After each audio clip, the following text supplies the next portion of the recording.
ભાવનગર મહાનગરપાલિકાના વર્તમાન શાસકોની લાપરવાહી અને તંત્રની બેદરકારીના કારણે બોર તળાવની કૈલાસ વાટિકાની સ્થિતિ દિવસે ને દિવસે બદતર થઈ રહી છે। અહીં સાધનો તો તૂટેલા છે, સાથે અહીં આવતા બોલકાઓ માટે પીવાના પાણી પણની સુવિધા નથી। વાટિકા પાછળ કરાયેલો કરોડોનો ખર્ચ પાણીમાં ગયો હોય તેમ લાગી રહ્યું છે। ભાવનગર મહાનગરપાલિકાએ 2018 માં 5.22 કરોડ રૂપિયાના ખર્ચે બોર તળાવ પાસેની કૈલાશ વાટિકા ફેઝ 2 નું નવીનીકરણ કર્યા બાદ ધારાસભ્ય જીતુભાઈ વાઘાણીએ તેનું લોકાર્પણ કર્યું હતું। શરૂઆતમાં લાગ્યું કે આ બગીચો શહેરીજનો માટે આકર્ષણનું કેન્દ્ર બનશે, પરંતુ અહીંયા તો ઉલટી ગંગા વહેતી જોવા મળે છે। નામ ખાતરનો કરોડોનો ખર્ચ બગીચો તો બનાવી દીધો, પરંતુ અહીં ઉનાળામાં બાળકો માટે પીવાનું પાણી નથી, તેમજ નાના ભૂલકા માટે હિંચકા કે અન્ય કોઈ રમવા માટે અવનવી રાઇડ સહિતના સાધનો તો અહીં જોવા મળતા નથી। પરંતુ હા, તમને અનેક જગ્યાઓ પર કચરાના ઢગલા જરૂર જોવા મળશે।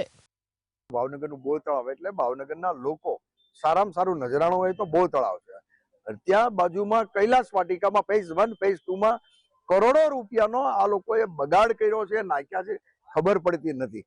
કમનસીબે પરિવાર પોતાના બાળકો સાથે હરવા ફરવા જાય, આરામ કરવા કે જાય, પણ પરિસ્થિતિ એ છે કે ત્યાં પાણીની કોઈ વ્યવસ્થા નથી। કુલર છે તો કુલર બગડી ગયેલા, નળ નથી, અને ખાસ કરીને હું એમ માનું છું કે ત્યાં લેટ્રિનની વ્યવસ્થા છે, બાથરૂમની વ્યવસ્થા છે, તો પાણી તો આવતા નથી। અને નવીન વાત આપને કહું કે લેટ્રિનમાં કોઈ દી કુલર હોય પાણી પીવાનું? ત્યાં લેટ્રિનમાં છે। ગાર્ડન અધિકારીએ જણાવ્યું કે વર્ક ઓર્ડર આપી દેવાયો છે અને ટૂંકમાં કામ પૂર્ણ થશે।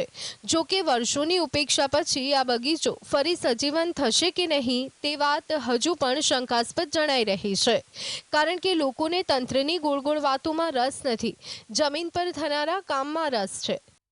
ઉનાળાની સિઝન હોય, પાણીની વ્યવસ્થા માટે વર્ક ઓર્ડર અપાઈ ગયેલ છે, જે તાત્કાલિક કામ થશે, તથા વેકેશનની પણ સિઝન શરૂ થવામાં છે। ઘણા વિદ્યાર્થીઓને, બાળકોને વેકેશનની સિઝન શરૂ પણ થઈ ગઈ છે, જેથી રાઇડ પણ તાત્કાલિક રિપેર કરી આપવામાં આવશે। કૈલાશ વાટિકામાં કચરાના ઢગલા, બંધ કુલર અને રમવાની અવનવી સુવિધાઓનો અભાવ જોવા મળે છે, ત્યારે પ્રજાની કમાણીના કરોડો રૂપિયા બગાડવાનું નેતાઓ અને અધિકારીઓને હક કોણે આપ્યો?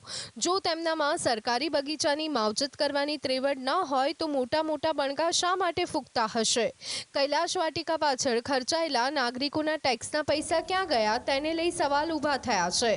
અરવિંદ ભટ્ટી, GSTV, ભાવનગર।